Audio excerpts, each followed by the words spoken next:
देखिए, मैं तो भारतीय जनता पार्टी की एजेंसीज को चैलेंज करती हूँ। आप ट्रायल शुरू तो करवाइए, आप मुकदमा शुरू तो करवाइए। 2 साल में 1 रुपए की रिकवरी आप कर नहीं पाए हैं, इसीलिए आप मुकदमा शुरू कर नहीं रहे हैं। क्यों? क्योंकि कुछ तो सामने रखेंगे, कुछ तो एविडेंस रखेंगे, कुछ तो कहेंगे अगर भ्रष्टाचार हुआ है 1 रुपया तो कहीं से मिला होगा। दूसरी बात, आपको ये भी समझना है कि जब तक ट्रायल शुरू नहीं हुआ, कोर्ट क्या कह सकता है? जितना कोर्ट कह सकता है उससे बहुत ज्यादा सुप्रीम कोर्ट ने कहा है। सुप्रीम कोर्ट ने, मुझे लगता है कि यूपीए के दौर में ये कहा गया था केज्ड पैरेट हैं ये एजेंसीज।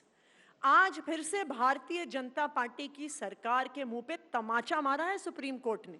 जब सुप्रीम कोर्ट के एक जज कहते हैं कि केंद्र सरकार की एजेंसीज एक पिंजरे में बंद तोते की तरह है जो सिर्फ अपनी मालिक की आवाज में बोलती हैं, जब सुप्रीम कोर्ट कहता है कि अरविंद केजरीवाल जी की गिरफ्तारी एक दुर्भावना के तहत थी, जब सुप्रीम कोर्ट कहता है कि इन एजेंसीज को अबव बोर्ड होना पड़ेगा, तो इससे ज्यादा तमाचा सुप्रीम कोर्ट केंद्र सरकार को क्या दे सकता है? आप मुझे ये बताइए।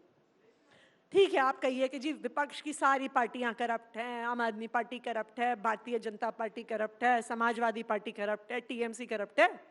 भाजपा वाले दूध के धुले हैं। ऐसा कैसे है कि ये सारी एजेंसीज के सारे केसेस सिर्फ विपक्षी पार्टियों पे होते हैं, जहां पे विपक्ष की सरकारें हैं वहां पे होती हैं? ऐसा कैसे है कि बिहार की भारतीय जनता पार्टी की सरकार में रोज ब्रिज पुल गिर जाते हैं, 1-1 साल पुराने पुल गिर जाते हैं, वहां पे कोई जांच नहीं होती, वहां पे सीबीआई ईडी का केस नहीं होता? गुजरात में मोरबी का पुल गिर जाता है, एक ऐसी कंपनी को कॉन्ट्रैक्ट मिला जो दीवार की घड़ियां बनाती है, उस कॉन्ट्रैक्ट पे सीबीआई की जांच नहीं होती है। तो ये तो सवाल उठेगा ही ना कि सीबीआई और ईडी स्वतंत्र। एक्चुअली ये सवाल भी नहीं उठता, किसी को नहीं लगता वो स्वतंत्र है, सबको पता है वो भारतीय जनता पार्टी के राइट हैंड है। ठीक है कि क्या मैं भावी मुख्यमंत्री से बात कर रहा हूँ? हंसिए मत, बता दीजिए। देखिए, कल हमारी विधायक दल की बैठक है, तो फैसला वहां पर होगा। इतनी सारी मिनिस्ट्रीज आप संभाल रही हैं। देखिए, फैसला तो विधायक दल करेगा। दूसरा, मैं एक बात आपको जरूर बता सकती हूँ, आम आदमी पार्टी की सरकार जो दिल्ली में है उसका मुख्यमंत्री कल कोई भी बने, आम आदमी पार्टी की सरकार दिल्ली की जनता के लिए काम करती आई है, काम करती रहेगी। हम कभी भी काम करने में पीछे नहीं हटेंगे। जब एक मुख्यमंत्री इस्तीफा देता है तो सरकार पूरी इस्तीफा देती है, सरकार फिर से बनती है। जो नया मुख्यमंत्री होता है उसे फ्लोर ऑफ द हाउस पे अपना कॉन्फिडेंस वोट फिर से दिखाना होता है। तो इसलिए एक मुख्यमंत्री का इस्तीफा, आप याद करिए, जब हेमंत सोरेन जी ने इस्तीफा दिया था, चंपई सोरेन जी ने तुरंत अपना स्टेक क्लेम किया था गवर्नर के पास। 3 दिन एक मेजॉरिटी सरकार के मुख्यमंत्री को एक्सेप्ट करने में लगा दिए थे वहां के भारतीय जनता पार्टी के गवर्नर ने। क्यों? आपको नहीं लगता वहां पे भारतीय जनता पार्टी विधायकों की तोड़फोड़ करने की कोशिश कर रही थी, बैकडोर से अपनी सरकार बनाने की कोशिश कर रही थी?